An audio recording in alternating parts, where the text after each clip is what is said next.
Hello বন্ধুরা, কেমন আছে সবাই? আশা করি খুব ভালো আছে। আমিও ভালো আছি। চলে এলাম ছোট্ট একটা ব্লগ নিয়ে। আমরা কিন্তু সাজুগুজু করে বেরিয়ে পড়েছি টোটো করে। এই যে মা আর মেয়ে এই পাশে বসে আছি। দেখো টোটোর কি ঝাঁকুনি। তো আমরা মাঠের মধ্যে দিয়ে যাচ্ছি। মাঠের মধ্যে দিয়ে একটা রাস্তা ছিল, তো সেই রাস্তাটা ধরে যাচ্ছি। দেখো পাশে কিন্তু পুকুর আছে। পুকুরগুলোর জলগুলো এত সুন্দর লাগছে, আর তখনকার আবহাওয়াটা ছিল খুব সুন্দর।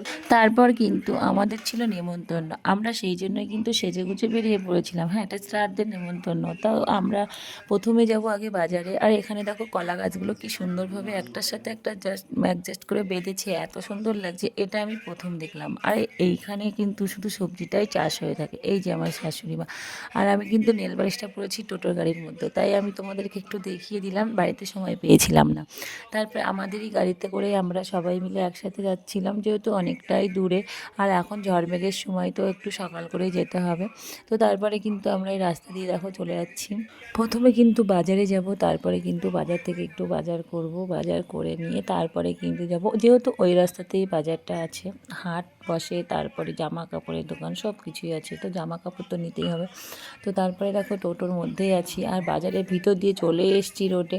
আর আমার তো খুব মজা লাগছে। অনেক দিন পর একটা নেমন্তন্ন বাঁধলে না, সত্যি মনটা খুব আনন্দিত হয়।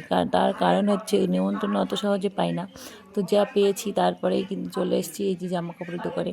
একটা শাড়ি নিয়ে নিয়েছি, আর নেবার পরে একটু ঘুরে ঘুরে দেখলাম, দেখো ভীষণ ভিড়, যেহেতু পয়লা বৈশাখের বাজার করছে আর সেল বসে গেছে। এত ভিড়, তো সেলের থেকে নিইনি, দোকান থেকেই নিয়েছি।